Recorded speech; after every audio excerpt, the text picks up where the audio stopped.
Good morning. আমার নতুন একটা মিনি ব্লগে তোমাদেরকে অনেক অনেক ওয়েলকাম। সকালে বাবি ঘুম থেকে উঠে যাওয়ার পর ওকে ফ্রেশ করিয়ে খাইয়ে তারপর আমি চলে এসেছি স্নান করতে।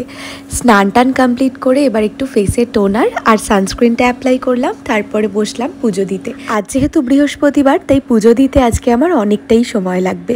মা লক্ষ্মীর ঘটে স্বস্তিক চিহ্ন এঁকে মা লক্ষ্মীর ঘরটা স্থাপন করে দিলাম। এখন যেহেতু গরমকাল তাই প্রচুর ফুল ফোটে গাছে। আমাদের বাড়ির গাছেই এত ফুল ফোটে, সেই দিয়েই আমাদের ঠাকুর পুজো দেওয়া হয়ে যায়। এবারে আমি মা লক্ষ্মীর পাঁচালি পড়ছিলাম, আর প্রত্যেক বৃহস্পতিবারের পাঁচালির পাশাপাশি আমি কিন্তু মাসের যে পাঁচালি থাকে সেটাও পাঠ করি। আমাদের বাড়িতে না দুটো তুলসী মঞ্চ আছে, একটা ঘরের মধ্যে আর একটা ঘরের বাইরে।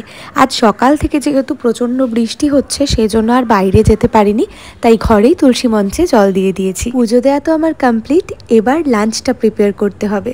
তো এখানে মাটনটা ম্যারিনেট করা হয়ে গেছে। মা সমস্ত কিছু আমাকে রেডি করে দিয়েছিল, মাটনটা ম্যারিনেটও করে দিয়েছিল। জাস্ট আমি এখন রান্নাটা বসিয়ে দিলাম। চিকেন বা মাটন সবসময় আমি চেষ্টা করি অন্তত আধ ঘন্টা ম্যারিনেট করে রাখার, এতে করে চিকেন বা মাটনের মধ্যে মশলার ফ্লেভারটা খুব ভালোভাবে অ্যাড অন হয়। এনিওয়ে আজকে মাটনটা কিন্তু 1 ঘন্টা মতন ম্যারিনেট করা ছিল। যাই হোক, আমি এখানে রান্না বসিয়ে দিয়েছি। বাবিকে খেলনা দিয়ে ঘরে বসিয়ে রেখে এসেছিলাম, বাট ও যেই দেখেছে আমি রান্নাঘরে কাজ করছি অমনি চলে এসেছে কোলে উঠবে বলে। অন্যদিকে আমি রান্না করতে বসিয়ে দিয়েছি গাঠি কচুর ঝাল। এটা কিন্তু দারুণ লাগে খেতে। মাটন কষা হয়ে যাওয়ার পর বাবির জন্য মাটনটা আলাদা করে প্রেশার কুক করব বলে আমি এখানে মাটনটা তুলে নিয়েছি, তার সঙ্গে এক টুকরো আলু দিয়েছি আর বেশ খানিকটা গরম জল দিয়ে প্রেশার কুক করতে বসিয়ে দিয়েছিলাম। এদিকে তো আমার রান্না বান্না অলমোস্ট ডান, ভাতটাও হয়ে গেছে, তাই ভাত উপর দিয়ে দিলাম। আজকে সকাল থেকে সেভাবে জল খাওয়া হয়নি, তাই এখন খেলাম একটু লেবুর শরবত। আজ একটু তাড়াতাড়ি রান্না বান্না কমপ্লিট হয়ে গেছে, কেন কি মাটন থাকলে আর তেমন কিছুই লাগে না। যাই হোক, এর মাঝখানে বাবিকেও স্নান করিয়ে দিয়েছিলাম, এখন ওকে লাঞ্চ করাতে বসিয়েছি। বাবি আজকে মাটন দিয়ে ভাত খাচ্ছে, আর বাবির জন্য মাটনটা শুধুমাত্র দুপুরের মতন করেই রান্না করেছিলাম, রাত্রের জন্য আর করিনি।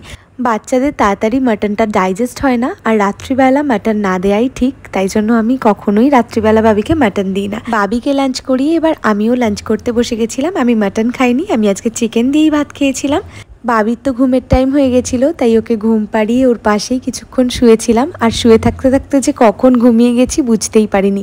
আজ অনেক দিন পর আমি মনে হয় দুপুরবেলা ওই আধ ঘন্টার জন্য একটু ঘুমিয়ে গেছিলাম। বাবি দুপুরবেলা ওই 1 ঘন্টা মতন ঘুমায়, বাট আজকে যেহেতু ওয়েদার ভালো ছিল ও অনেকক্ষণ টানা ঘুমিয়েছে। দেন ওকে খাইয়ে দিয়েছি, আর হঠাৎ করে আমি ভিডিও এডিট করতে করতে দেখলাম যে ও আমার জন্য আম নিয়ে এসেছে, মানে মা আম কেটে দিয়েছে সেটাই ও আমাকে দিতে এসেছে। কত বড় হয়ে যাচ্ছে আমার ছেলেটা। আজকে প্রায় বলতে গেলে সারাদিনই বৃষ্টি হয়েছে, এখনও বাইরে বৃষ্টি পড়ছে। ঘরে যা যা ভেজিটেবলস অ্যাভেলেবেল ছিল সেই দিয়ে বাবির জন্য বানিয়েছিলাম খিচুড়ি, আর তার সাথে একটা ডিমের অমলেট করেছিলাম। আমি খিচুড়ি খেতে একদমই পছন্দ করি না, বাট আজকে বৃষ্টির ওয়েদারে হঠাৎ করে ইচ্ছা হলো, তাই আমিও ডিনারে খেলাম ডিম ভাজা আর খিচুড়ি।